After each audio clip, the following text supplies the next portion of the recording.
Wednesday இன்னைக்கு பாப்பாவுடைய birthday. ஆனால் காலையில் அவளுக்கு எதுவுமே ரெடி பண்ணி கொடுக்க முடியல. ஏன்னா ஒரு ஃபங்க்ஷன் வீடு இருந்ததுனால அங்கே கிளம்பிட்டோம். நைட்டு அவளுடைய பர்த்டேவை செலிப்ரேட் பண்ணுறதுக்காக ஃபேமிலியில் இருக்க எல்லாருமே இன்வைட் பண்ணியிருந்தேன். இன்றைக்கி நைட்டு டின்னருக்கு பார்த்திங்கன்னா சிக்கன் பிரியாணி தான் ரெடி பண்ணிகிட்டு இருக்கேன். பிரியாணி ரெடியாகி தம் போட்டு வச்சுருக்கேன். சிக்கன் ஃப்ரைக்காக ஆயில் ஊற்றி வச்சுருக்கேன்.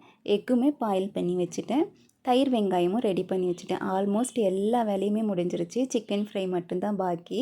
7:30க்கெலாம் எல்லா வேலையுமே ஃபினிஷ் பண்ணிட்டேன். பாப்பாவும் டியூஷன்லேருந்து வந்துட்டா. அவளுக்கு ட்ரெஸ்லாம் போட்டுவிட்டு மேக்கப்லாம் பண்ணி விட்டாச்சு. ஃபேமிலியில் இருக்க எல்லாருமே இன்வைட் பண்ணது அவளுக்கு தெரியாது. எல்லாரையும் பார்த்ததும் ரொம்பவே சர்ப்ரைஸ் ஆகிட்டா. ரொம்பவும் ஹாப்பியாகவும் இருந்தா. கேக் வெட்டுற ஃபங்க்ஷனும் ஸ்டார்ட் ஆயிருச்சு. நல்லா ஜாலியாக கேக்லாம் வெட்டிட்டு எல்லாருக்கும் கொடுத்துட்டு ரொம்பவே ஹாப்பியாக என்ஜாய் பண்ணிட்டு இருந்தா. ஃபேமிலியில் இருக்க எல்லாருக்கிட்டையும் பிளெஸிங் வாங்கிட்டு தூரத்தில் இருக்கவங்களாம் ஃபோன் போட்டு விஷ் பண்ணியிருந்தாங்க. எல்லாருக்கும் தேங்க்யூ சொல்லிட்டு இருந்தா. டின்னர் மெத்தையில் வச்சே சாப்பிட்டுட்டோம். அவளுக்கு சின்னதாக ஒரு கிஃப்ட் பண்ணியிருந்தோம். அதை பார்த்ததும் அவள் ரொம்பவே ஹாப்பியாக இருந்தா. அவளுடைய பர்த்டே செலிப்ரேஷன் ரொம்பவே சூப்பராக சந்தோஷமாக நடந்துச்சு.